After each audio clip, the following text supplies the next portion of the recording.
Alors ça y est, la boucle est bouclée, la programmation est complète. La boucle n'est pas encore bouclée, hein, elle sera bouclée probablement le 17 août quand les derniers bateaux quitteront le port de Paimpol. Mais oui, en ce qui concerne la programmation, elle est complète. On n'est jamais à l'abri de rien quand on annonce une programmation, hein, mais elle est complète et elle est importante, hein, puisqu'on va accueillir pendant les 3 jours du festival 160 groupes pour cette édition. Dans vos filets, vous venez de prendre Anna Calvi. Est-ce que vous pouvez nous en dire un peu plus? Ah bah, Anna Calvi, c'est une guitariste, un groupe en fait, un groupe londonien, hein. Elle est née en Grande-Bretagne, elle est basée à Londres. C'est une guitariste, une musicienne exceptionnelle, qui donne vraiment la chair de poule quand on écoute à la fois ses disques et ses concerts. Et vraiment, bah, je recommande à tout un chacun qui ne la connaîtrait pas de venir la découvrir. C'est effectivement une belle prise dans les filets du Festival du Chant de Marais. Alors c'est pas très sud tout ça, parce que vous nous avez annoncé une émission pimentée. Oui, c'est vrai, comme j'ai l'habitude de le dire, on se permet à l'occasion quelques écarts dans la programmation. C'est vrai que le thème de l'édition 2015, c'est Cap au Sud, et je crois qu'on ne trahit pas cette ambition d'ensoleiller le port de Paimpol pour cette 12e édition. Du soleil, il y en aura, j'espère, là-haut, mais il y en aura aussi dans la musique, puisque effectivement le nombre de groupes basés au sud de Paimpol est très très important dans cette programmation. Alors on peut peut-être en citer quelques-uns.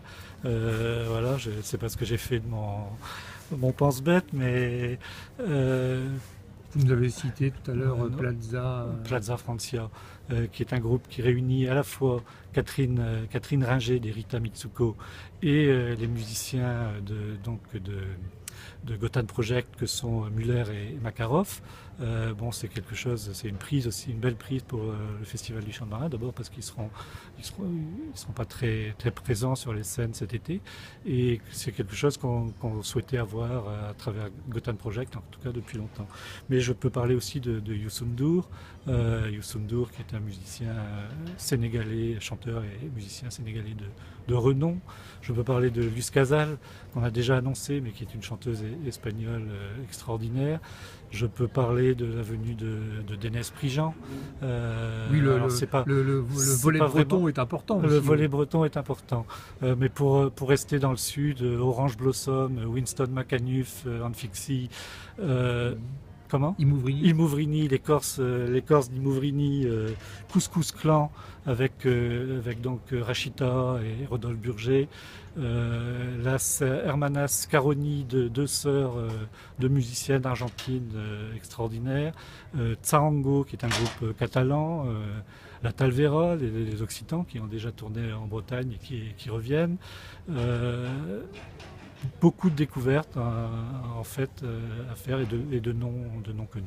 Alors, le Festival du Chant de Marais, c'est aussi une grande fête maritime. Oui, bien sûr. Combien il y aura de bateaux? D'après les estimations, on devrait tourner entre 200 et 220 bateaux pour cette édition, ce qui représente à peu près le maximum de bateaux qu'on peut mettre dans le port de Paimpol. Alors comme ça, sur le papier... De bateaux traditionnels, hein, puisque je ne parle pas des bateaux modernes, là, je parle uniquement des bateaux traditionnels, avec là aussi des jolis noms, des jolis bateaux et des jolis noms, hein, puisque on avait déjà annoncé le Phoenix, hein, qui est le bateau vedette du film de Ridley Scott 1492 Christophe Colomb, mais aussi on va accueillir la Recouvrance, le bateau brestois, on va accueillir le Marité qui revient à Paimpol et qui servira de bateau scène pour la programmation conte du festival.